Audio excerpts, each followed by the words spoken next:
मैं प्रेग्नेंट हूँ, मुझे कितनी रोटी खानी चाहिए जिससे कि मुझे कमजोरी ना हो। देखिए, रोटी चावल तो फंडामेंटल है। कौन सी रोटी खाऊं, किस अनाज की रोटी खाऊं, क्या ये मुझे नुकसान तो नहीं करेगा, ये सारी चीजें आज के वीडियो में हम समझेंगे।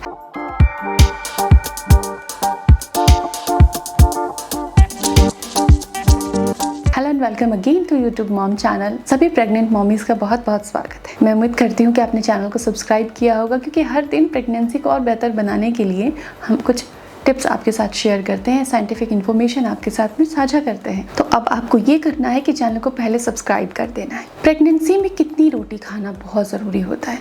आप नहीं खा पा रही हैं तो क्या तरीके हैं अपनी डाइट को बढ़ाने के, कैसे खाएं, क्या तरीके अपना सकती हैं और किस अनाज की रोटी खाना बहुत अच्छा रहेगा आपके लिए और आपके गर्भ में पल रहे बच्चे को भी अच्छी ताकत मिलेगी, उसका डेवलपमेंट अच्छा होगा। तो अगर हम आरडीए की माने, आरडीए एक निर्धारित मानक है आईसीएमआर के द्वारा, जिसके अकॉर्डिंग हमें डाइट प्लान बनाने में सहायता मिलती है कि प्रेगनेंसी में किसे कितना क्या खाने में देना चाहिए। तो अगर हम एक बहुत फंडामेंटल क्राइटेरिया देखें तो उसमें यही आता है कि आप जितना आप खाना खाते हो उसमें से 60% कार्बोहाइड्रेट्स होने चाहिए। रोटी, चावल, अनाज वगैरह। शुगर भी उसी में आता है, शक्कर, गुड़ जो भी आप इस्तेमाल करते हो, जो भी मीठी चीज़ें या आप यूज़ करते हो, 60% होना चाहिए, मतलब आधे से थोड़ा सा ज़्यादा होना चाहिए। इसके अलावा दालें आती हैं, सब्जियां आती हैं, फैट आता है, बहुत सारी चीज़ें आती हैं। तो 60% कार्ब्स हम लेते हैं मिनिमम बेसिक।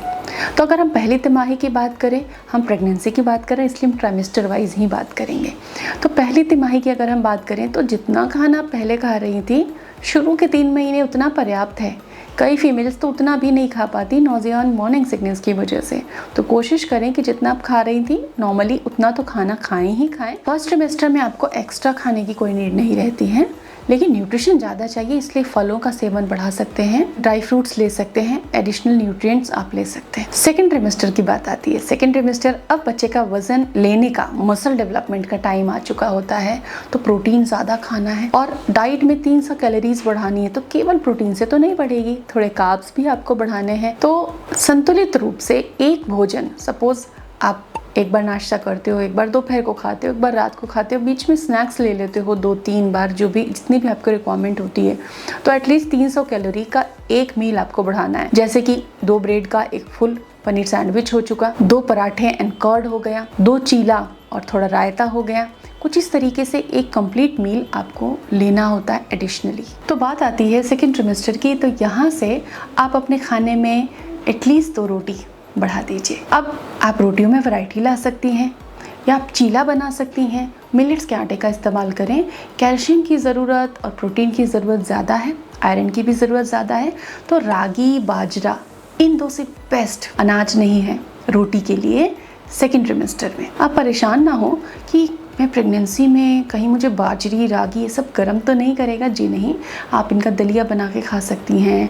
आप इनकी चपाती, पराठा, चीला, वेजिटेबल्स ऐड करके चीला प्रिपेयर कर सकती हैं। कद्दू ऐड कर सकती हैं, पालक ऐड कर सकती हैं, लौकी ग्रेट करके ऐड कर सकती हैं। और इस तरीके से आप इन मिलेट्स को अपनी डाइट में शामिल कर सकती हैं। साउथ इंडियन रेसिपीज़ भी आप ट्राई कर सकती हैं, क्योंकि इन चपातियों से आपको ज़्यादा पोषक तत्व मिलने वाले हैं। दूध से 4 गुना ज़्यादा कैल्शियम तो आपकी रागी आपको देती है। तो आपकी भी हड्डियाँ मजबूत होंगी, बच्चे की भी हड्डियाँ मजबूत होंगी। आयरन, साथ में फाइबर और कई सारे मिनरल्स भी आपको देते हैं। बाजरी में भी आयरन बहुत अच्छा होता है। तो बाजरी आप लाएं घर में, रात को भिगो दीजिए और सुबह हल्का सा ग्राइंडर में दरदरा पीस कर आप उसका दलिया प्रिपेयर कीजिए और अपने पसंद की चीज़ों के साथ उसको खाइए। देखिए, आपका न्यूट्रिशन का लेवल इतना शानदार होता चला जाएगा और आप काफ़ी मजबूती महसूस करेंगी और गर्भस्थ शिशु में भी तंदुरुस्ती रहेगी, उसका भी वेट गेन सही तरीके से होगा। तो सेकेंड ट्रिमेस्टर से आप ये चीज़ें खाना शुरू कर सकती हैं। जितनी आपसे खाई जाती है, जितना आप सरलता से पचा सकती हैं, साथ ही आपके पाचन के लिए भी बहुत अमेजिंग है, क्योंकि इसमें फाइबर है। सिंपली आप चपाती खा रहे हो, लेकिन वो इतना अच्छा फाइबर देती है आपको कि आपको कब्ज नहीं होगा। आसानी से हर दिन आपका पेट क्लीन हो सकता है। तो मिलेट्स की रोटियां खाना सेकेंड ट्रिमेस्टर से आपके लिए बेस्ट है। आप इसे ज़रूर ट्राई करें। थोड़ी मात्रा में, कम से कम 1 चपाती से आप खाना शुरू कीजिए। स्वाद, सूटेबिलिटी, रेसिपीज़ जब समझ में आ जाए पूरी तरह से, तो आप इन्हें धीरे धीरे करके बढ़ा सकती हैं।